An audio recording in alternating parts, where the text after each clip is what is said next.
విజయశ్రం వాస్తవులు.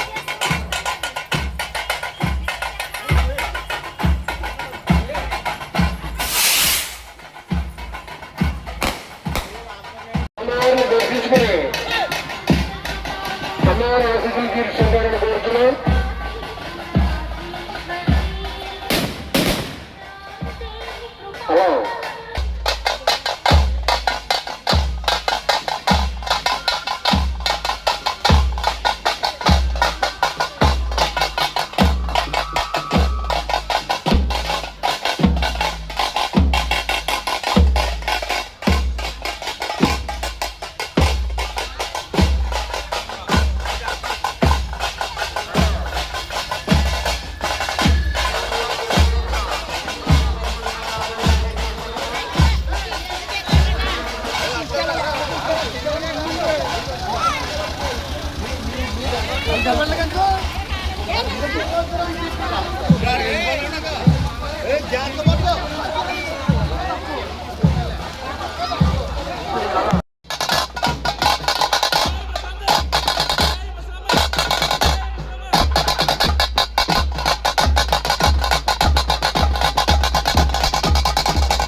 దుర్గక్క కూడా అమ్మ కాకర పెడతాం అమ్మ కొబ్బరికాయలకి అమ్మ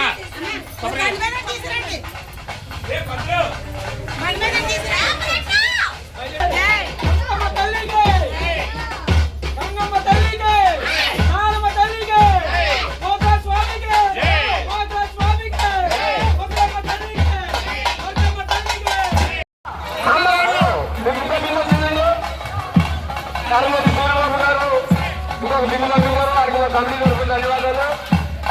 అలాగే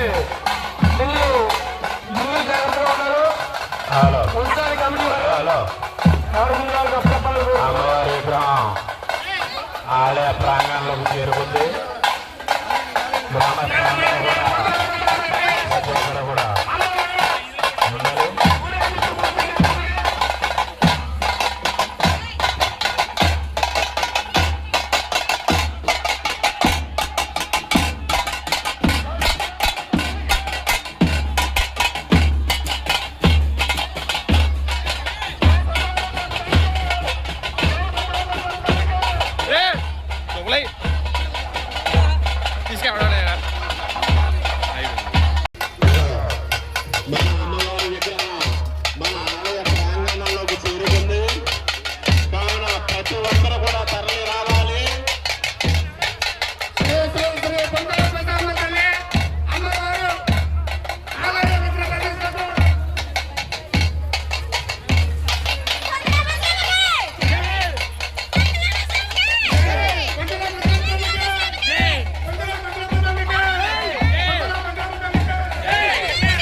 మొత్తం మీరు తెచ్చుకున్నవన్నీ పోసే అదిగో అదే అంటాను నేను. మీరు తెచ్చుకున్న ఆవుపాలు మొత్తం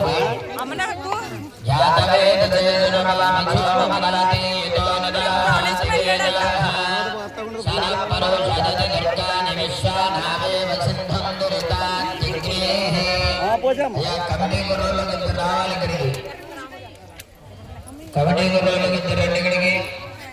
అమ్మవారి దగ్గరికి రావాలి.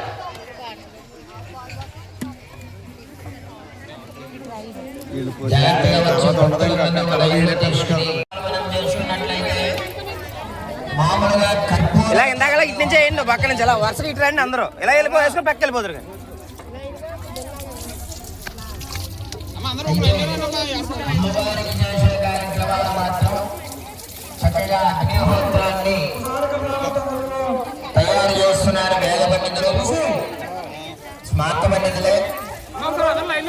అయితే ఈ కార్యక్రమాన్ని పుట్టినటువంటి అగ్ని ఏదైతే ఉందో అగ్ని లక్ష్మీనారాయణ స్వరూపంగా అమ్మవారి యొక్క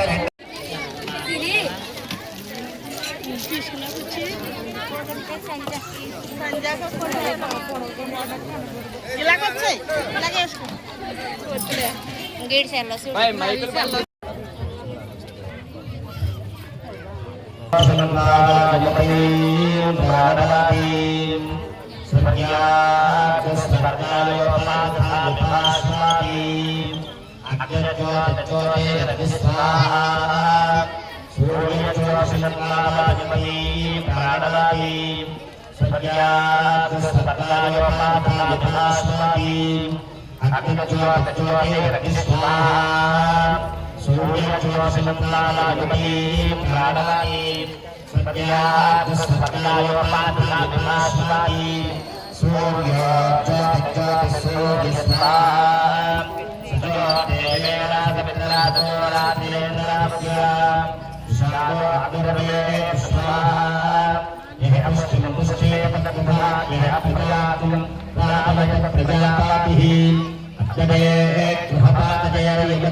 శనగలని వడపప్పని పానకమని అవన్నీ కూడా అమ్మవారి యొక్క దృష్టి పడడం మీద ప్రసాదం అవుతుంది, మనందరం తింటాం.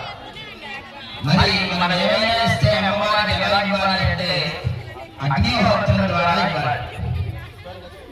మనం నెయ్యి వేసిన, వరి పేరాలు వేసిన, అన్నం వేసిన, ఏ ద్రవ్యం వేసినా కూడా అగ్నిహోత్రుడు భస్మం చేసేస్తాడు ఆ ద్రవ్యం. అంటే మనం వేసిన ద్రవ్యం మనకు కనిపించదు. ఈ కనిపించిన ద్రవ్యం ఎక్కడికి వెళ్తోంది అంటే పలానా మద్దూరుగంగ గ్రామంలో కుంతలో ముసలమ్మవారి ప్రతిష్టాపనంగా పలానా గోత్రనామాలతో పేర్ల మీద కూర్చున్న దంపతులు ఆ గ్రామస్తులు అమ్మాయిని ఒక ద్రవ్యాన్ని నైవేద్యంగా పంపించారు, తీసుకోవాలని అమ్మవారిని తీసుకెళ్ళిస్తారు.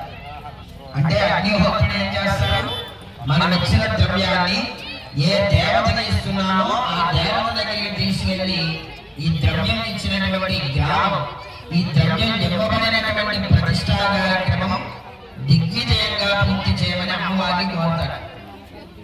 ఆ కోరి ఈ రోజు రేపు ఉదయం కూడా మన అమ్మవారికి హోమం చేసి హోమానంతరం పూర్ణాహుతి కార్యక్రమం చేస్తాం. అంటే అమ్మవారి యొక్క అగ్నిని ప్రతిష్టకు ముందు తెచ్చాం. రేపు అమ్మవారిని ప్రతిష్ట చేశాక అగ్నిహోత్రుని పూర్ణాహుతి చేసి సాధన మార్చుకుని కష్టపడిన రోజులు చాలా. కానీ ఈ గ్రామంలో అమ్మవారు నిష్పక్షపాతంగా మీ అందరినీ కూడా అనుగ్రహించాలి, అనుగ్రహించడానికి రేపొద్దున వస్తోంది అని చెప్పడానికి అగ్నిహోత్రుని నిదర్శనం. ఇంచేత ఎంత త్వరగా అగ్నిహోత్రం పుడుతుందో ఆ ప్రదేశానికి దేవతలు రావడాన్ని కోరుకుంటారు. మీకు పొద్దున చెప్పాను, వరి పేరాల చుట్టూ జల్లించాం. వరి పేరాలు జరిగితే వస్తారని చెప్పాం, దేవతలు వస్తారు. మరణాలు జరిగితే ఉగ్రభూతాలు దెయ్యాలు వస్తాయి. అంచేత శ్మశానాధిక్రమంలో ఎక్కువ మరణాలు జరుగుతాయి. అవి తినేసి శాంతపడి గ్రామంలో రావాలి. మరి ఇప్పుడు మనం పిలిచేది దేవతాహ్వానం. అందులోని కుంతలో ముసలమ్మ అమ్మవారి యొక్క విశేషం ఏంటి అంటే అమ్మవారు అసలు కుంతలో ముసలమ్మ తల్లి అని ఎందుకు పిలుస్తారో మీకు ఎవరైనా తెలుసా? ఎందువల్ల పిలుస్తారు అంటే సుమారు 1700 సంవత్సరాలు, అంటే 1700 సంవత్సరాల ముందు అనంతపురం అనేటువంటి గ్రామం ఉంది కదా మనకి, రాయలసీమ. ఆ గ్రామంలో ఎర్రగట్టు సముద్రం అనే ఊరు. ఆ ఊరిలో పోలేరమ్మ అమ్మవారు గ్రామ దేవత. ఆ ఊరికి పోలేరమ్మ అమ్మవారు గ్రామ దేవత. అయితే ఆ సముద్రం నుంచి ఈ గ్రామంలో వచ్చేది ఇక్కడ అమ్మవారి దగ్గర కూడా ఒక పెద్ద చెరువు ఉంది. 30 యోజనాల దూరం చెరువు. ప్రతి సంవత్సరము కూడా వరదలు వచ్చినప్పుడు చెరువు నిండిపోయాయి. అలా చెరువు నిండిపోతూ ఉంటే గ్రామాలన్నీ పాడైపోతున్నాయి, పంటలు ఎంత పాడైపోతున్నాయి, జనాలు ఆస్తి నష్టం అవుతున్నాయి, ప్రాణ నష్టం జరుగుతుంది. అందరూ పోలేరమ్మ దగ్గర దండం పెట్టుకున్నారు. ఒక ఆనాడు ఒంటి మీద పోలేరమ్మ వారి ఈ గ్రామంలో రామానుజుడు అనేటటువంటి ఒక ఉత్తమమైనటువంటి మనిషి ఉన్నాడు. వారి కోడలు పేరు ముసలమ్మ. వారి పేరు, ఆ కోడల పేరు ముసలమ్మ. ఆవిడ ఈ జాతిని యొక్క దేశాన్ని ప్రపంచాన్ని రక్షించడం కోసం ఆత్మార్పణ చేయాలి. ఆ కుంతలో ముసలమ్మ తల్లి ఆ చెరువులో పడి ఆత్మార్పణ చేస్తే మీ అందరినీ రక్షిస్తారని చెప్పి ఆవిడ మనలా మనిషిలాగానే జన్మించింది. ఇంతమంది ప్రాణాన్ని, దేశాన్ని రక్షించడం కోసం ఆత్మార్పణకి సిద్ధమైంది అమ్మవారు. అందరినీ కూడా ఈ చెరువు గట్టి దగ్గరికి తీసుకొచ్చారు. అమ్మవారు తన భర్తని చేతితో పట్టుకుని పిల్లవాడిని భర్తగా అప్పచెప్పి, నేను నా గ్రామం కోసం ఆత్మార్పణ చేసి ఆ నీటి యందు ఉన్న పోలేరమ్మ దేవతలో కలిసిపోతున్నాను. ఇక నుంచి ఏ గ్రామంలోనైనా, ఏ రాష్ట్రంలోనైనా, ఏ దేశంలోనైనా కుంతలో ముసలమ్మ తల్లి అనే పేరుతో ఎవరైతే అమ్మవారు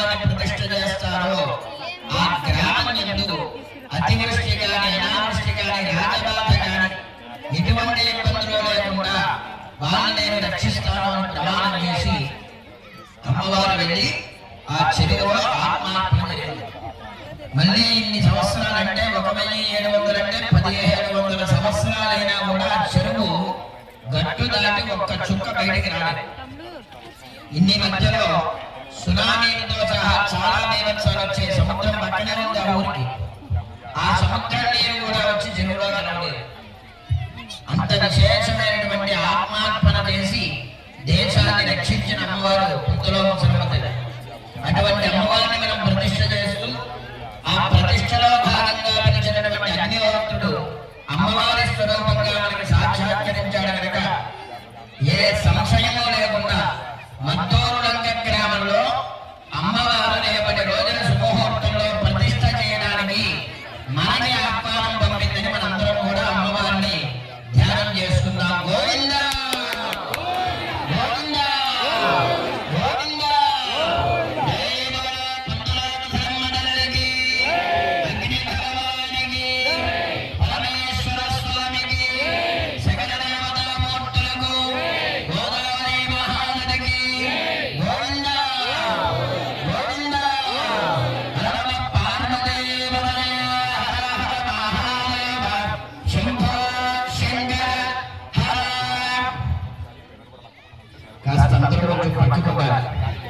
ఈ అగ్నిహోత్రంతో ఆలయానికి ఈ యొక్క దీనికి ప్రదక్షిణ చేయాలి.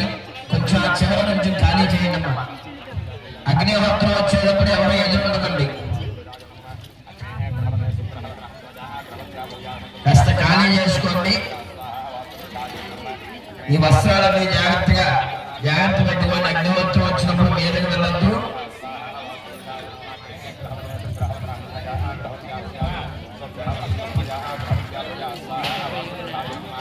మీరందరూ సహకరిస్తేనే కార్యక్రమం సజావుగా సాగుతుంది. చెప్పిన మాట మీరు చెప్పినట్టు వింటూ ఉంటే నేను చేసే కార్యక్రమం ఎటువంటి లోటుపాటు లేకుండా మీకు చేసి పెట్టగలం. గుడి దగ్గర కూడా కాస్త ఖాళీ చేయాలి అమ్మా. అక్కడ ఏంటి పాలు ఎవరైనా తెచ్చారేటి?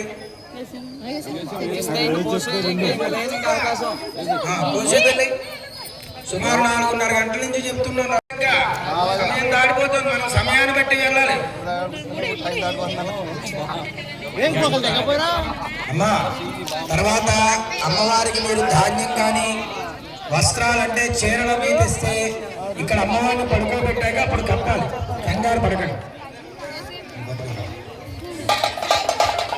ఇక్కడ కొబ్బరికాయలు అయిపోయిన త్వరగా తీసుకున్నారా?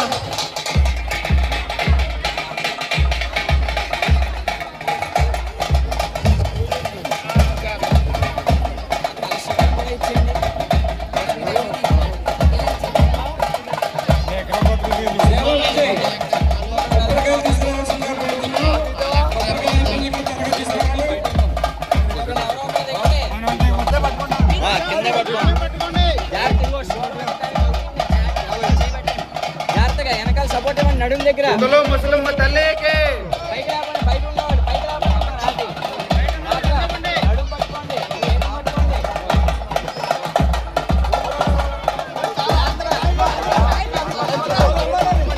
చేతులు పట్టుకోండి.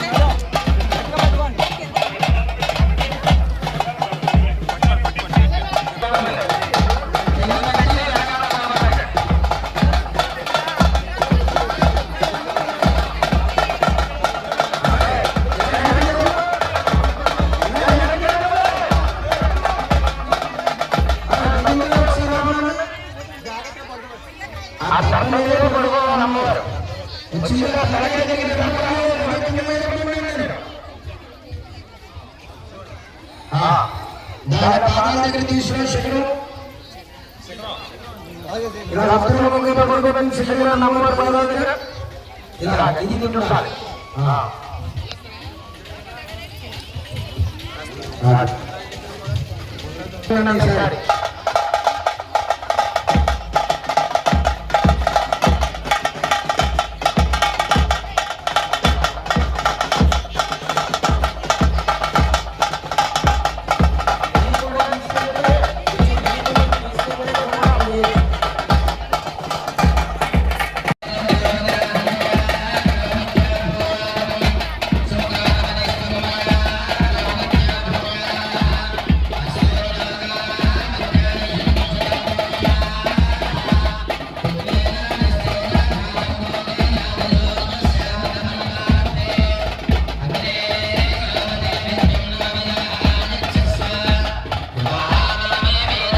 అమ్మవారి పాదాల దగ్గర మొదలుపెట్టి శిరస్సు వరకు పోయండి.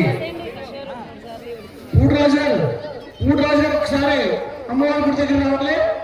2 రాజులు అయ్యా పండితులు యాభవసాది చెప్పండి ఒకసారి.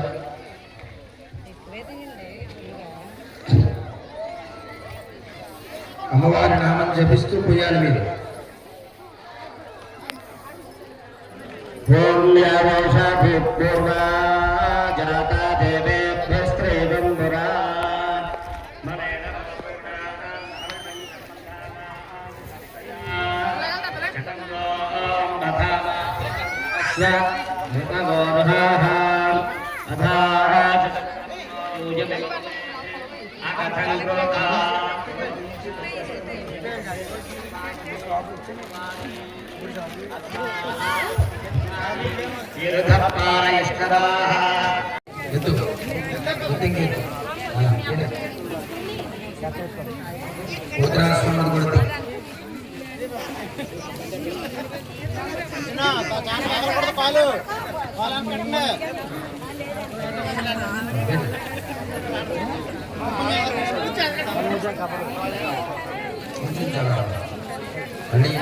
ఇది వాడకూడదు అలా మంచిగా రాలేదు. దంపతులు పోయడం అయిపోతే లోపలికి రావాలి, హోమం చేసుకోవాలి. హోమాన్ని ఒక్కసారిగానే పోయండి శుభ్రంగా. ఎంచేతంటే మీ తర్వాత వచ్చే వాళ్ళకి ఇబ్బంది లేకుండా ఉంటుంది. మనం ఒక్కరినే చేసామనే పుణ్యం కాదు, నలుగురికి అవకాశం ఇచ్చేలా చేయాలి.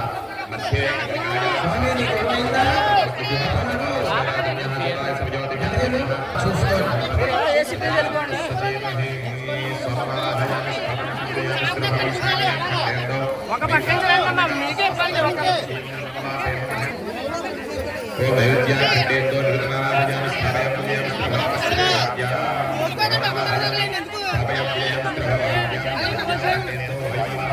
ఒకసారి తెచ్చిపోయానన్నా, ఒకసారి సరిపోతుందా? తెచ్చి ఒకసారి పోసుకుని చాలా మంది ఉన్నారు.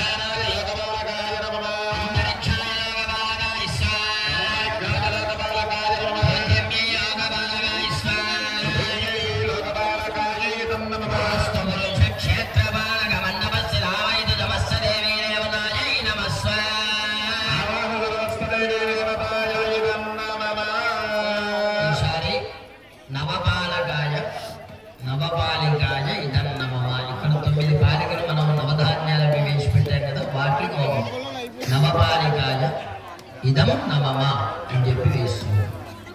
ఓం రాధా రవీంద్ర రవీంద్ర రవీంద్ర గోహవే హవేద భక్తో రవీంద్ర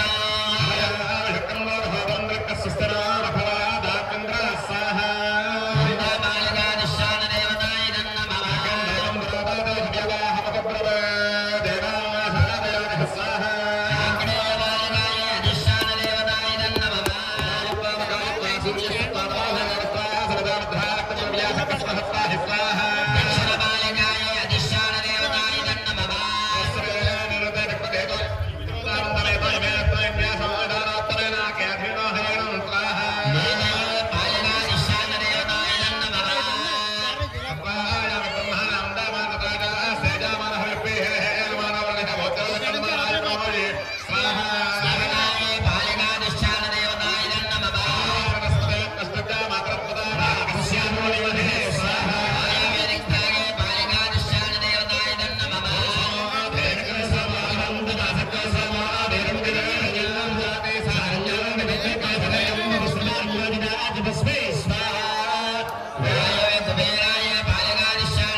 మిగతా భక్తులందరూ కూడా రేపు పొద్దున ప్రతిష్టానంతరం అమ్మవారికి సమర్పించుకోండి గాజుల మీద.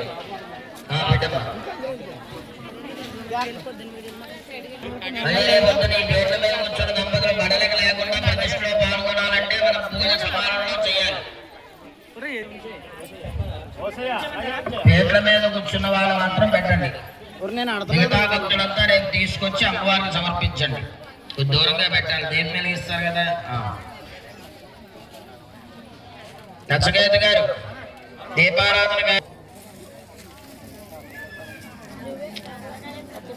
ఆ ధర్మం ఈ రోజు ఒక్క రాత్రి మీరు చేయగలిగితే ఇక ఈ గుడి అమ్మవారు ఉన్నంత వరకు అమ్మవారు మీ అందరినీ కాపాడు. మనం చేయాల్సిన ధర్మం 1వ వంతు ఉంటే ఆవిడ చేయాల్సిన ధర్మం 100 వంతులు ఉంటుంది.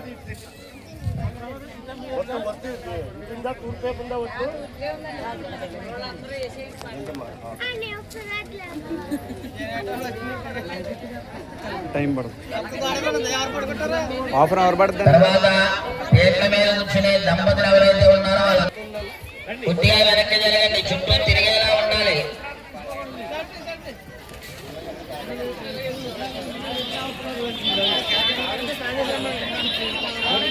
కొంచెం వెనక్కి వేసుకోండి అమ్మా, కొంచెం వెనక్కి వేసుకోండి. సహకరించాలి. మాట చెప్పినప్పుడు మద్దూర్లంకలో ప్రతిష్ఠ చేసిన భక్తులు మాట చెప్పగానే విన్నారు అనేటట్టు ఉండాలి.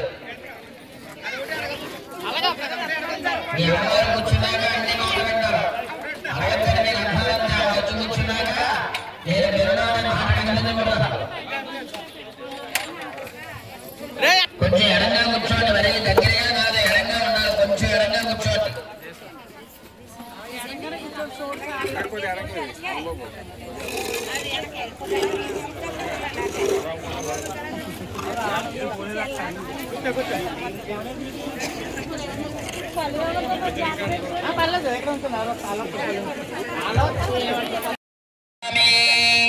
ఆ పుంతలో ముసలమ్మ అమ్మవారు మనం ఆవాహన పంపించే అమ్మవారికి వచ్చి ఇక్కడ తిష్ట వేసుకుని కూర్చోమని చెప్పి ఆసనం ఇస్తున్నామట. వేయండి. ఆసనం సమర్పయామి. అక్షతలు తీసుకోండి. యా దేవి సర్వభూతేషు విష్ణుమాయేతి శుద్ధిత నమస్తస్యై నమస్తస్యై నమస్తస్యై నమో నమః. నవరత్న ఖచిత స్వర్ణ సింహాసనం సమర్పయామి. ఆ పుంతలో ముసలమ్మ అమ్మవారికి ఒక గుడి కట్టి గుడి యందు పీఠం ఏర్పరిచి ఆ పీఠమే సింహాసనంగా స్వీకరించి ఆ సింహాసనంలో సింహవాహిని స్వరూపంగా మమ్మల్ని రక్ష చేయ తల్లి అని తలుచుకుని వేయండి. నవరత్న గైద స్వర్ణ సింహాసనం సమర్పయామి. 3 మార్లు నీళ్లు జల్లండి. ఉదకం పాదయో పాద్యం అస్తయో అర్ఘ్యం ముఖే ఆచమనీయం శుద్ధోదక స్నానం సమర్పయామి. పసుపు తీసుకోండి. హరిత్రంజవాహానేతం దేవీ కళ్యాణ శోభని సౌభాగ్యం వర్ధతే నిత్యం గృహాణ హరివల్లభే. ఈ గ్రామంలో నివసించే ప్రతి ముత్తైదువు కూడా పసుపు కుంకుమలతో సుభీక్షంగా నిండు ముత్తైదువుగా ఉండేటట్లుగా అనుగ్రహించు తల్లి అని పసుపు వేయండి. హరిద్ర చూర్ణం సమర్పయామి. కుంకుమ తీసుకోండి. కుంకుమం శోభనం దివ్యం సర్వదా మంగళప్రదం మాయానీతం మహాదేవి తుభ్యం దాస్యామి సుందరి. అందరికీ కూడా మాంగళ్య బలాన్ని చేకూర్చుతలే అని చెప్పి కుంకుమ వేయండి. కుంకుమ చూర్ణం సమర్పయామి. గంధం జలకరించండి. శ్రీగంధం చందనోన్మిశ్రం దుర్గాయే నమావం సరస్వత్యై నమావం పార్వత్యై నమావం మహాకాళికాయ నమావం విద్యాత్రిపుర సుందర్యై నమావం శ్రీ మహావిద్యాయే నమావం రతి సౌందర్య రూపాయ నమావం శివాంజై నమావం భవాంజై నమావం పణాజ్ఞై నమావం సర్వరూపాత్మికాయ నమావం జగద్రక్షుణ్యై నమావం సింహవాహిన్యై నమావం త్రిశూలపాశధారిణ్యై నమావం భక్తిదేవ్యై నమావం కాళీ చాముండాదేవ్యై నమావం మహాసరస్వత్యై నమావం శక్తిలక్ష్మీదేవ్యై నమావం బాలాత్రిపుర సుందరీదేవ్యై నమావం నారాయణ్యై నమావం మహాత్రిపుర సుందర్యై నమావం శ్రీ విద్యాయై నమావం అనంతకోటి శక్తి సహితాయ నమావం ఆనంద పరిపక్వదాయ నమావం బ్రహ్మాండ రూపాయ నమావం దివ్య జ్ఞానైక రూపిణ్యై నమావం సహస్రాంశమే నమావం మహాగౌర్యై నమావం సిద్ధిరాజస్యాయ నమావం ప్రసన్నాత్మనే నమావం మయానే నమావం భవాన్యై నమావం సర్వరిద్రోపగాయ నమావం సర్వజిత్యై నమావం సర్వేశ్వర్యై నమావం చిదానంద రూపాయ నమావం దివ్యమంగళ విగ్రహాయ నమావం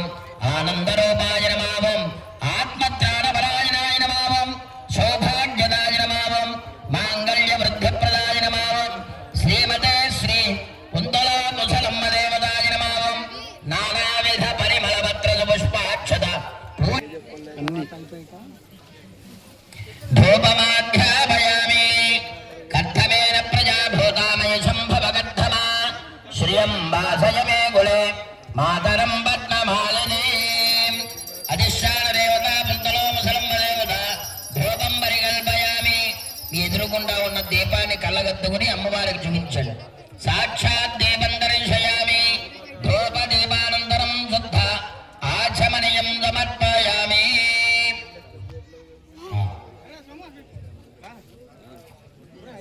నైవేద్యం నివేదయామి. మూతలు తీసేయండి. ఇదిగో ఇక్కడ ఉన్న ప్రసాదాల పైన ఆ ఎదురుగుండా ఉన్న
ప్రదక్షిణ చేయండి.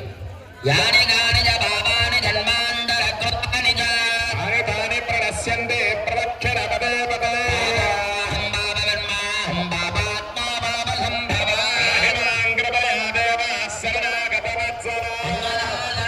కరాభ్యాం కర్ణాభ్యాం ప్రణామ అష్టాంగ ఉద్యతే అపరాధ సహస్రాని క్రియంతే ఆహర్నిశం మయా దాసోహం ఇతి మాం మత్వా క్షమస్వ పరమేశ్వరి. అమ్మవారిని మనస్సులో ధ్యానం చేసి మా శక్త్యానుసారేణ శాస్త్ర సంహితమైనటువంటి వేదమంత్రముల చేత ఈ యొక్క ప్రతిష్టా మహోత్సవం జరిపిస్తున్నాం. ఈ యొక్క పూజాధికారాన్ని నువ్వు స్వీకరించి మాకు మా కుటుంబానికి ధనము ధాన్యము సిరి సంపత్తు సుఖము సౌభాగ్యాన్ని వసంగి పిల్లలందరికీ చక్కటి విద్యాబుద్ధుల్ని పెద్దలకి ఆరోగ్యాన్ని ఇచ్చి ఏ యొక్క కోరిక చేత ఈ మంత్రపుష్పం నీకు సమర్పిస్తున్నామో ఆ కోరిక తీర్చి కొంగు బంగారమే విరాజిల్లు తల్లి అని మీ మీ మనస్సులో ఉన్న కోరిక తలుచుకుని అమ్మవారికి నమస్కారం చేయండి. పీటల మీద ఉన్నవారు కాస్త ముందరకు వచ్చి మీ స్వహస్తాలతో అమ్మవారి దగ్గర ఆ మంత్రపుష్పాన్ని విడిచిపెట్టాడు. దీపాలున్నాయి, జాగ్రత్తగా చూసుకుని వేయండి.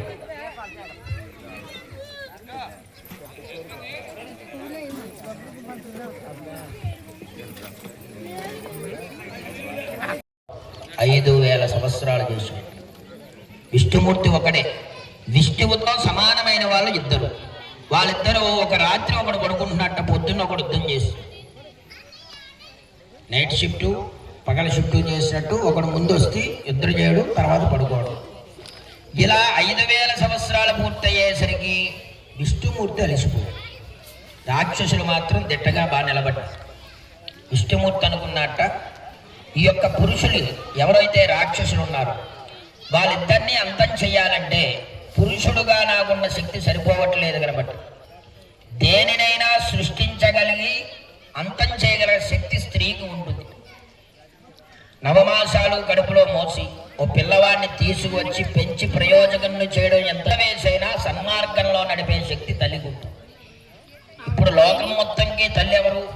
ఆదిశక్తి. ఆవిడని పిలిచాడు.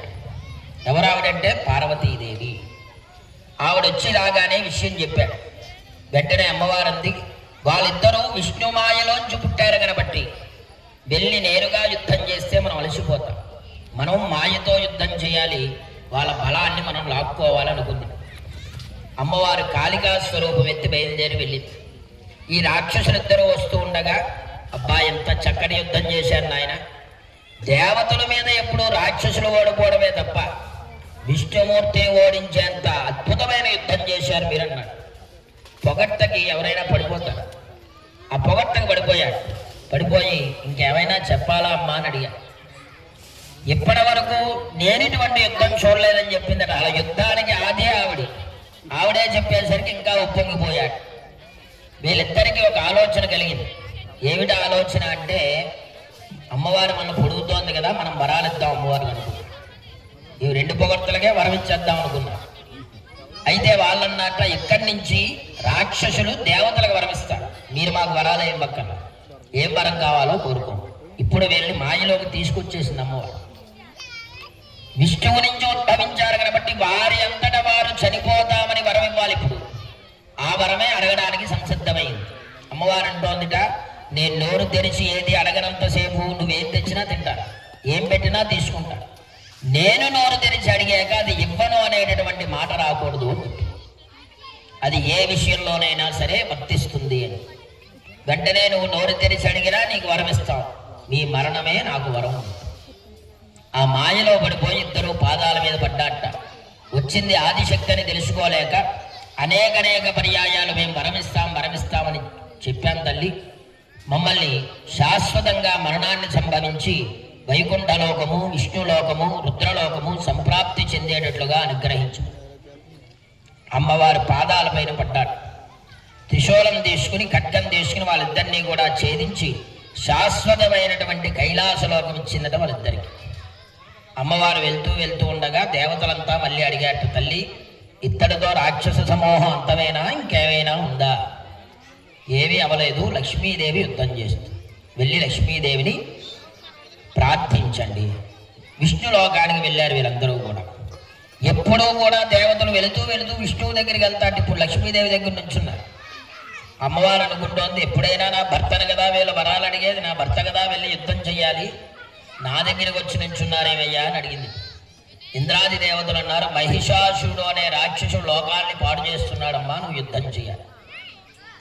లక్ష్మీదేవి ఎక్కడైనా ధనం ఇస్తుంది, ధాన్యం ఇస్తుంది, మాంగళ్య బలం ఇస్తుంది, సౌభాగ్యం ఇస్తుంది, పాడి పంట ఇస్తుంది, కానీ యుద్ధం ఎక్కడైనా చేసిందయ్యా అని అడిగింది. లేదు తల్లి, పార్వతీదేవి మీరు యుద్ధం చేస్తాడు మాకు వరం ఇచ్చారు, మీరు రావాల్సిందే. వైకుంఠంలో ఉన్న విష్ణుమూర్తి భార్యగా నేను యుద్ధం చేయలేను, ఎందువల్ల ఆవిడ సాత్వికమైనటువంటి స్వరూపం. మీరు ఒక యజ్ఞం చేయండి, ఆ యజ్ఞంలోంచి నేను పుడతాను. వీళ్ళందరూ యజ్ఞం చేస్తుంటే చిదగ్నిగుండ సంభూత దేవకార్య సముద్యత. చూడండి, హోమగుండాన్ని మనం బాగా పరిశీలిస్తే హోమం వెలుగుతున్నప్పుడు మనకి శబ్దం వినిపిస్తూ ఉంటుంది, చిత్ చిత్ చిత్ అని. ఆ చిదగ్నిలోంచి అమ్మవారు పుట్టి 88,000 రాక్షస సమూహాన్ని అంతం చేసి మహిషాసురుడు వచ్చేసరికి అమ్మవారు అనుకుంటోందిట, బ్రహ్మాది పిపేలగాది పర్యంతం చిన్న ఇసుగురేను వంత ఉన్న ప్రాణిని కూడా నేనే పుట్టిస్తాను కదా, నేనే వాళ్ళందరికీ తల్లిని కదా, రాక్షసుడైనంత మాత్రాన వాడి మనస్సు మార్చాలి కానీ నేను అంతం చేయడం ఏంటి, యుద్ధం చేయడం మానేసి వచ్చేస్తే అమ్మవారిని శక్తిపరచడం కోసం 108 గుండెలు విప్పసారా తాగించి అమ్మవారికి వాళ్ళు రాక్షసులమ్మ, వాడిని సంహారం చెయ్యాలని ఆ విప్పసారా మత్తులో ఉండగా చెప్పాడు. అమ్మవారి యుద్ధానికి వెళుతూ జారి పడిపోతున్నాయట, ఆ మత్తులో తూగుతూ నడుస్తోందిగా, ఈ కత్తి ఖడ్గం ఇవన్నీ జారి పడిపోతుంది. అక్కడ చెట్టు కనిపిస్తే చెట్టు పీకి వేస్తోందట, రాయి కనిపిస్తే రాయితో యుద్ధం చేస్తోంది. ఇలా అనేకమైనటువంటి వాడు వేసిన బాణాలకి అమ్మవారి వీపు మొత్తం చిత్రం మాంసము ముద్దలా తయారయ్యి రక్తం వేరులై పారుతోంది. అప్పుడు అనుకుంది, వీడికి ఎక్కడో ప్రాణం ఉంటుంది, ఆ ప్రాణాన్ని విస్మయం చెయ్యాలి అని ఆ యొక్క బ్రహ్మదేవుని కోరగా బ్రహ్మదేవుడు చెప్పాట, ఈ నుదురు భాగంలో ప్రాణం ఉంది. అక్కడ ఎడమకాలి ఆడవారి ఎడమకాలి బొటన వేలుతో 3 సార్లు మర్దించినట్లయితే వాడిని మరణిస్తారు. వెంటనే వాయువును పిలిచి యుద్ధం జరుగుతుండగా సుడిగాలు తెప్పించి మా ఇద్దరిని ఆకాశ మధ్యలో పెట్టు. వాడికి జడ పొత్తుగా ఉంటుంది, పిలక వేసుకుని ఉంటాడు.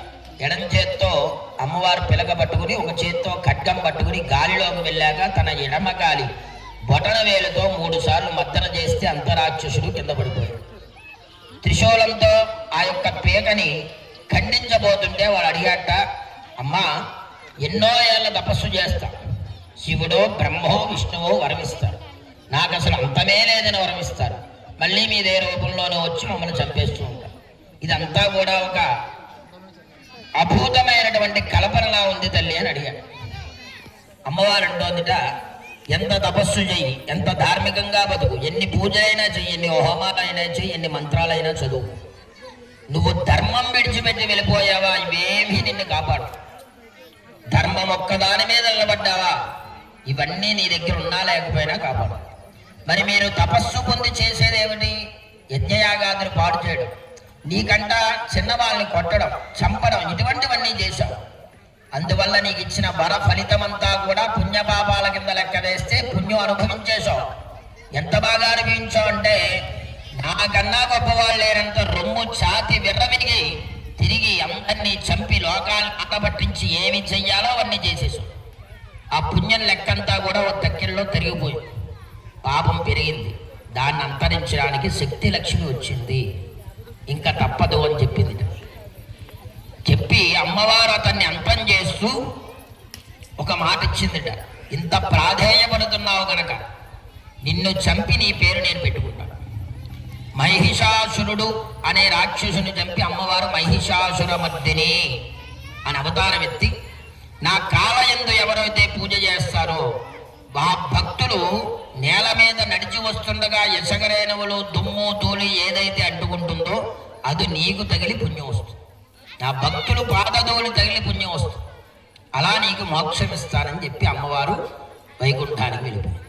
మళ్ళీ దేవతలకు ఓ సంశయం, మహిషాసురుడు అయిపోయాడు, ఇక్కడేమో మధుకైటవులు అయిపోయాడు, ఇంకెవరైనా ఉన్నారా అని అడిగితే అమ్మవారు అంటోందంటే ఇంకా 6 రాక్షసులు ఉన్నారు. ఆరుగురిని కూడా సంహారం సరస్వతీదేవి చేయాలి. ఇంకా పెద్ద చిక్కు ఇది. లక్ష్మీదేవి యజ్ఞం చేస్తే పుట్టింది, సరస్వతిని ఏం తీసుకొచ్చి బతిమాలాలో తెలియదు. వెళ్ళారు బ్రహ్మలోకానికి. ఆవిడంటోంది, ఏమయ్యా మా భర్తగారు రాతలు రాస్తారు, నేనేమో ఆ రాతలు నిజం చేయడం కోసం వారికి బుద్ధి ఇమ్మంటే బుద్ధి, మేధస్సు ఇమ్మంటే మేధస్సు, చదువు ఇమ్మంటే చదువు ఇస్తాను, అంతేగాని నేను యుద్ధం చేయలేను. అప్పుడు అమ్మవారిని అందరూ అడిగారు, తల్లి లోకంటే ఏం చెయ్యాలి అంటే అమ్మవారు ఆలోచించి, బ్రహ్మలోక నుంచి నేరుగా సరస్వతిగా వచ్చి యుద్ధం చేయలేను నేను, కానీ ఒక మార్గం ఉన్నది. ఏమిటా మార్గం అంటే, ఈ యొక్క భూలోకంలో 12 సంవత్సరాలు పూర్తయింది ఒక దంపతులు, సంతాన వృద్ధి లేదు. అతను నిత్యం కూడా అమ్మవారిని కొలుస్తూ ఉంటాడు. అయితే అల్పాయుష్యు కలిగినటువంటి సంతానం ఇవ్వకూడదు, వీళ్ళకి ఇస్తే సంపూర్ణంగా ఇవ్వాలి, సంపూర్ణంగా వీళ్ళ జాతకంలో లేదు. మరి ఏం చేయాలి? నేను వెళ్ళి వాళ్ళ కడుపులో పుడతానని అమ్మవారు ఆ యొక్క బ్రాహ్మణ స్త్రీ గర్భంలో పడింది. చక్కగా బయటకు వచ్చింది 10 నెలలకి. ఆడపిల్లకి ఏ ఏ ఆనందాలు అల్లరి ఇవన్నీ ఉంటాయో అవన్నీ కూడా ముద్దుగా తీర్చుకుంటున్నాను. 18వ ఏట తండ్రిని పిలిచి, 18 వయస్సు గల ఆడపిల్లకి ఏం చేస్తారు మీరు? ఇప్పుడైతే చదువుతా ఉంటే బెంగళూరు హైదరాబాద్ పంపిస్తున్నాం, అప్పుడు లేదు కదా, పెళ్లి చేస్తామమ్మా. అయితే 3 విషయాలు అడుగుతాను. ఈ 3 విషయాల్లోని నాకు నిక్కర్చత్వంగా సమాధానం కావాలి. ఏమిటి? పెళ్ళి అయిపోయాక మీ అల్లుడి ఇంటి దగ్గర ఉంటాను నేను, నన్ను చూడటానికి మీరు రావాలన్నా మీ అల్లుడి యొక్క పర్మిషన్ తీసుకోవాలి. ఏమన్నా నేను బయలుదేరి వద్దాం అనుకున్నాం, మీరు అమ్మాయి ఎక్కడికైనా బయటకు వెళ్తున్నారా అని అడగాలి. అడగకుండా వీడు బయలుదేరి వచ్చేసి వాళ్ళు తలుపు తాళం వేసుకెళ్తే ఏం చేయాలో తెలియదు. అలా అడగకుండా వచ్చేంతటువంటి స్వేచ్ఛ కలిగి ఉంటుందా తల్లిదండ్రులకి? రెండవది, నీ కూతుర్ని నువ్వు చూడాలనుకున్నావు, నీకేదో ఒంట్లో బాగాలేదు, నువ్వు అక్కడ దాకా రాలేవుగా, నా కూతుర్ని పంపండి అని చెప్పి మీ అల్లుడికి ఫోన్ చేస్తే వాడు అత్తగారిని అడగమంటాడు. అత్తగారు మావగారు కూడా ఒప్పుకుని బయలుదేరి పెట్టేట్టుకుని బయటకు వస్తే ఆడపడుచు ఎదురొస్తుంది. మా అత్తగారు ఏం చేస్తుంది? వెనక్కి పిలిచి మీ ఆడపడుచు వెళ్ళాక వెళ్దిగారని. అలా కూడా సాధ్యం. పోనీ నీకు కావలసినప్పుడు నీకు తోచిన విధంగా నీ కుమార్తెని చూసుకోగలవా? సాధ్యపడదు. ఈ 3 కూడా సాధ్యపడినప్పుడు వివాహం ఎందుకయ్యా నాకు అని అడిగింది అమ్మవారు. ఈ 3టికి కూడా వాళ్ళిద్దరూ అర్థం చేసుకున్నారు. కానీ వెలవెలా ఏడుస్తున్నట్ట. పిల్లొద్దంటోంది, ఆడపిల్లలా ఉండడం సమంజసమేనా? రేపొద్దున ఇరుగు పొరుగు ఏమనుకుంటారు? వాళ్ళ బాధకి కరిగిపోయింది. అప్పటి వరకు పెళ్ళొద్దని చెప్పి వెళ్ళిపోవాలనుకుంది ఆవిడ. ఇప్పుడు నిజం చెప్పాలి. ఇద్దరు చెయ్యి పట్టుకుని, నేను సరస్వతీదేవిని, ఒక లోక కళ్యాణార్థం ఒక పని చేయడానికి భూలోకానికి వచ్చాను. ఈ భూలోకంలో ఉన్నటువంటి రాక్షస సంహారానికి వచ్చాను. 18 ఏళ్ళు మీ యొక్క దగ్గర నేను ఉండాలని విధాత రాత అంటే బ్రహ్మదేవుడు రాశి. ఆ రాత పూర్తయి మరి నేను వెళ్ళి రాక్షస సంహారం చేసి బ్రహ్మలోకానికి వచ్చేస్తాను. కానీ ఎముకలు కానీ ఏది నేల మీద పడకుండా ఆవిడ నాలుకలోంచి లోపలికి జుర్రేసుకుంది, నవిలి మింగేసి అమ్మవారు యుద్ధం పూర్తయిందని వెనక్కి తిరిగి చూసేసరికి దేవతలు ఉన్నట్టు. కోపం మీద ఉందిగా, వాళ్ళు రాక్షసులా కనిపిస్తుంది. ఇప్పుడు ఒక్కొక్కడికి వేస్తుండే, అయ్య బాబాయ్ మన మీదకి వస్తుంది ఇవిడి, సంబంధం మనమే కానీ సంబంధం వేరే మారుతోంది, జాగ్రత్తగా ఏమిని మలచాలని చెప్పి ఏది వచ్చినా కష్టం పరమేశ్వరుడే. ఆయన్ని ప్రార్థించారు. మరి ఆయన భార్య కదా, ప్రార్థిస్తే ఆయన వచ్చాడు. ఎదురు వెళ్తున్నారు, పార్వతి అని పిలుస్తున్నారు, ఎన్ని చెప్పినా అమ్మవారు వినట్లే. ఇంకా ఒక్క మాట ఆలోచించాడు. ఎక్కడైనా కూడా భార్య భర్తని కాలితో స్పర్శ చేయకూడని ప్రదేశం గుండె. ఆలు మొగలుగా ఉన్నప్పుడు ఎక్కడ ఒక చోట స్పర్శ తగులుతుంది, చూసుకోక కాలు తన్నుకోవడము చేతులు తన్నుకోవడము చేస్తాంట.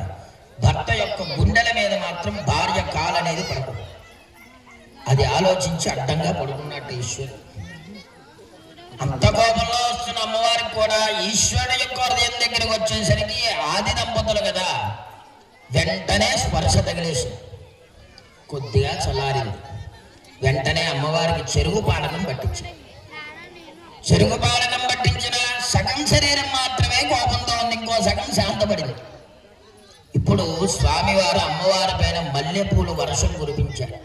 ఎందువల్ల బాగా కోపంగా ఉంటే ఏదైనా సువాసన కలిగిన వాసన కలిగితే బుద్ధి మారిపోయింది. వెంటనే అమ్మవారు శాంత రూపంలోకి వచ్చేసారు. వచ్చి అప్పుడు అమ్మవారు చెప్తోందిట, నేను 3 రకాల శక్తిగా ఉద్భవించాను, మహాకాళి, మహాలక్ష్మి, మహాసరస్వతి. ఈ 3 శక్తుల్ని ఈ 101 గ్రామ దేవతలకి ధారపోస్తుంది. ప్రతి చోట భగవంతుడు ఉండకుండా అమ్మని సృష్టించి రక్షించమని ఎలాగైతే మనం చదువుకున్నామో, కుమారుని రక్షించడానికో కుమార్తెను రక్షించడానికో తన తల్లి ఎలా తాపత్రయపడుతుందో, లోకాల్ని రక్షించడం కోసం అమ్మవారు తాపత్రయపడి ఈ యొక్క దేవతామూర్తులందరినీ కూడా 101 చెల్లెలకి శక్తిని ధారపోసి, ఆ శక్తిని ధారపోసినటువంటి దేవతల్లో మనం పుంతలో ముసలమ్మ అమ్మవారు. ఇందాక అగ్నిమందనం అప్పుడు చెప్పారు, అమ్మవారు ఆత్మార్పణ చేసి దేశాన్ని రక్షించడం వల్ల పుంతలో ముసలమ్మ అమ్మవారిని మనం కొలుస్తున్నాము. అంటే అమ్మవారిని మనం రేపొద్దున ప్రతిష్ఠ చేసుకుంటున్నాం కాబట్టి ఈ యొక్క మద్దోర్లంక గ్రామంలో ఉన్న ప్రజలు పాడి పంట సుభిక్షంగా కలిగి అందరికీ కూడా అమ్మవారి యొక్క అనుగ్రహం కలగాలని ఆ అమ్మవారిని చక్కగా ఈ రోజు నిద్రపోయి రేపటి నుంచి లోకాలన్నింటినీ కూడా రక్షించమని కోరడం కోసం అమ్మవారి కథనే మళ్ళీ అమ్మకి చెప్పి మనం ధరించాం కనబట్టి ఇటువంటి కథని విన్నా, ఇటువంటి అమ్మవారి యొక్క శ్రవణాన్ని తెలుసుకున్న లోకమంతా కూడా సుభిక్షంగా ఉంటుంది. ఇది అమ్మవారు ఉద్భవించినటువంటి చరిత్ర. ఇక అమ్మవారి యొక్క అధివాసాల్లో ఈ చుట్టూ అద్దాలు, చాకులు, దీపాలు పెట్టాం. ఇది జరిగి మనం ఇంటికి వెళ్ళిపోతాం. ఉగ్రభూతాలు వస్తాయి ఇక్కడికి. ఇక్కడ ఏదో అమ్మవారి ప్రతిష్ఠ జరుగుతోంది, రేపొద్దు నుంచి ఊర్లో మనం కావలసినట్టుగా తిరగలం, అంచేత దీన్ని చెడగొడదామని వస్తే ఉగ్రభూతాలు ఎక్కడా కూడా తన ముఖాన్ని కానీ తన నీడని కానీ చూసుకోలేవు. అలా చూసుకోవడానికి వచ్చే యొక్క 8 దిక్కుల్లో ఉన్నటువంటి అద్దాలలో వాటి ముఖం చూసి వాటికే భయం వేసి పారిపోతాయి. అంతనూ తెగించి ముందుకు వెళితే దీపం వెలుగులో ఆత్మ సంచారణం ఉండదు. అంతనూ తెగించి ముందరికి వెళ్ళగలిగితే అమ్మవారి స్వరూపంలో ఖడ్గాన్ని పెట్టాం. ఈ 3 శక్తుల్ని దాటి ఆ విగ్రహాన్ని ముట్టుకోలేదు. అందువల్ల ఈ యొక్క అధివాసంలో దీపము, చాకు, అద్దము పెడుతున్నాం. ఒకవేళ వీటన్నిటినీ చూడకుండా ఫలాది ధాన్యాది వాసాలు చూస్తే ఈ ఫలములన్నీ కూడా దేవతా నైవేద్యం కదా, ఇది ముట్టుకుంటే భస్మం అయిపోతుంది. అందువల్ల ఇవి ముట్టుకోవు. అందువల్ల ఈ అధివాసాల్లో ఇవన్నీ కూడా పెట్టడం జరిగింది. అలాగే అమ్మవారు మనకి సాక్షాత్కారం ఇచ్చింది అనడానికి ఇందాక అగ్నిహోత్రం ఒక ప్రధాన లక్ష్యం. ఇంచేతన అంటే గ్రామ దేవతని ఒక గుడిని తప్పించి ఇంకో గుడి కట్టడం అసాధ్యం. అలాగే అమ్మవారు ఇష్టత వచ్చి మళ్ళా గుడిలో కూర్చోవాలి అంటే ఆవన్ని ఇష్టపరచడం కూడా అసాధ్యం. ఈ ఊర్లోనే కాదు, చాలా గ్రామాల్లో గ్రామదేవత పూర్వం నుంచి ఉన్న గుడిని కదిలించడానికి చాలా ఇబ్బంది. ఒకవేళ అమ్మవారి అనుగ్రహం కలిగిందా, దాన్ని కదిలించి మరలా పునర్నిర్మాణం చేసి మనం మరలా అమ్మవారిని దాంట్లో పెట్టగలం. ఆ ఇబ్బందులు మీరు పడ్డారని మీ గురువు గారు చెప్పారు. కానీ ఆ ఇబ్బందుల్ని ముందుకు తీసుకువెళ్ళి మీ చేత ఈ సత్కార్యాన్ని చేయించడం కోసం అమ్మవారి పూనుకుంది. అదే అగ్ని ప్రతిష్ఠా మహోత్సవంలో అమ్మవారు ప్రతిష్టకంతా ముందు ఇక్కడ వచ్చి కూర్చున్నానని చెప్పడంలో ఎటువంటి సంశయం లేదు. ఇది సత్యం, సత్యం, సత్యం. ఈ అమ్మవారు రేపటి నుంచి మీ గ్రామాన్ని, దేశాన్ని, రాష్ట్రాన్ని కూడా సంపూర్ణమైనటువంటి అనుగ్రహం చేయాలని కోరుతూ, ఎక్కడికి మీరు వెళ్ళినా కూడా ఆ పనికి వెళుతున్నప్పుడు ఒక్కసారి అమ్మవారి దగ్గర ఆగి, తల్లి ఈ గ్రామం దాటి వేరే పని మీద నేను బయటకు వెళ్తున్నా, అక్కడ నా పనులు పూర్తి చేసుకుని మళ్ళీ నా భార్య బిడ్డలు తల్లిదండ్రి దగ్గరికి నేను చేరుకునేంత వరకు నీ గ్రామ శక్తి యొక్క రక్ష నాకు ప్రసాదించు అని చెప్పి అమ్మవారిని నమస్కరించుకుని వెళ్ళండి. ఆ నమస్కరించుకోవడం వల్ల నా గ్రామం నుంచి, నా శక్తి నుంచి బయటకు వెళ్తున్నాడు, వాడు వచ్చేంత వరకు ఆ శక్తిగా నేను కాపుదల చేస్తాను అని చెప్పి అమ్మవారు అనుగ్రహింపజేస్తుంది. అంతకు మించి ఇది మనం ఇలా చేశామని కానీ, ఇలా చేయగలిగామా అని కానీ, ఇలా ఎందుకు చేశామని ఆలోచన మాత్రం ఎవ్వరూ పెట్టుకోవద్దు. ఎంచేత అంటే ఏది మనం జీర్ణోద్ధారం చేశామో ఆ శక్తిని రేపు అమ్మవారికి ఇచ్చేస్తుంది. అయితే ఇక్కడ ప్రతిష్ఠ చేసి తయారు చేసిన విగ్రహం, జీర్ణోద్ధారం చేసిన నీళ్లతో చేసినటువంటి కళావాహన మరలా అమ్మవారు ఇతపూర్వం ఉన్నటువంటి శక్తి కంటే రెట్టింపు శక్తిని పుంజుకుని మన గ్రామాన్ని రక్షణ చేస్తుంది. అటువంటి సత్కార్యం మనం చేస్తున్నాం గనక ఎటువంటి భయాభిప్రాయాలు కానీ వేరే ఆలోచన కానీ లేకుండా ఇంతటి కర్మ ఈ యొక్క ప్రతిష్టా మహోత్సవాన్ని మా దంపతుల చేత, మా యొక్క బంధుజనం చేత, భక్తుల చేత అమ్మవారే చేయించుకుంటోంది. ఇది అమ్మవారి సంకల్పం, నమ్మండి. ఆ సంకల్పం దేదీప్యమానంగా మళ్ళీ రక్షణ చేస్తుంది. స్వస్తి ప్రజాభ్య పరిపాలయంతాం న్యాయేన మార్గేణ మహీం మహేష గోబ్రాహ్మణేభ్యః శుభమస్తు నిత్యం లోకాః సమస్తాః సుఖినో భవంతు. ఇక్కడతో ఈ కార్యక్రమం పూర్తయింది. రేపటి రోజున అమ్మవారి విగ్రహం పెట్టే చోట నవధాన్యాలు, రాగి డబ్బు వేసుకునేటువంటి కార్యక్రమం 9 గంటలకి ప్రారంభమవుతుంది. దంపతులు ఎలాగో అప్పటికి అంతకు ముందే ఇక్కడ ఉంటారు కాబట్టి వాళ్ళు వేశాక అందరూ వేసుకోవచ్చు. అలాగే అమ్మవారి ప్రతిష్టానంతరం బూర్లు పోయడం, అమ్మవారికి ముత్తైదులు పసుపు కుంకుమ, గాజులు, బట్టలు ఇవ్వడం అనే కార్యక్రమం జరుగుతుంది. తర్వాత అమ్మవారికి కళావాహన, కుంభం వేసి గోవు చేత అమ్మవారికి దృష్టి వెయ్యాక అందరూ కూడా అప్పుడు అమ్మవారి దర్శనం చేసుకోవాలి. అంచేత మీరందరూ కూడా తోచినటువంటి సందర్భానుసారంగా 21 బూర్లు తగ్గకుండా బూర్లు తెచ్చుకోండి. అమ్మవారికి ఇచ్చే వస్త్రాలు, పసుపు కుంకుమ, గాజులు తెచ్చుకోండి. అలాగే పీటల మీద ఉన్నటువంటి దంపతులు రేపొద్దున రోజు గణపతి పూజకి బియ్యం తెచ్చుకోవాలి, 4 కొబ్బరికాయలు తెచ్చుకోవాలి. ఏనన్నా తర్వాత మీ యొక్క బంధువులు కానీ మీ ఆడవారి పుట్టింటి వారు ఎవరైనా వస్త్రాలు మీకు తెస్తే ప్రతిష్ఠ అయ్యాక వస్త్రాలు కూడా మీకు పెట్టించాలి. అది కూడా అవకాశం ఉంటే తెచ్చుకో. పంతులు గారు 21 బూర్లు కదా, ఇంకెక్కువ తెమ్మని చెప్పండి. 21 బూర్లు నేను తెచ్చుకోమన్నది ఇంకెక్కువ తేవద్దని కాదు నాన్న, ఎక్కువ తెమ్మని చెప్పండి. మీరు పీటల మీద కూర్చునే దంపతులు 8:30 కల్లా ఇక్కడికి రావాలి. ఏనన్నా 8:30కి మనం పూజ ప్రారంభిస్తే ఈరోజు ఎంత సావకాశంగా చేసుకున్నామో అంత సావకాశంగా 8 కల్లా ప్రయత్నించాలి. ఎందుకంటే రేపు ఒక్క 4 గంటలు మనం కష్టపడితే ఇంత అమ్మవారిని ఏది ప్రతిష్ఠ చేద్దాం అనుకున్నామో ఆ కార్యక్రమం పూర్తి అయిపోతుంది. తర్వాత పీటల మీద కూర్చునేటటువంటి వారు బట్టలు తెచ్చుకోవాలి. వాళ్ళు పుట్టింటి వారు ఇస్తే పుట్టింటి వారి బట్టలు తెచ్చుకోవడం, పూజా సామాగ్రి, గణపతి పూజలో ఒకటి బియ్యం, 4 కొబ్బరికాయలు, మీరు కూడా బూరులు అవి పోసుకునే వ్యవహారం ఉంటే అవి కూడా మీరు ఏర్పాటు చేసుకోవచ్చు.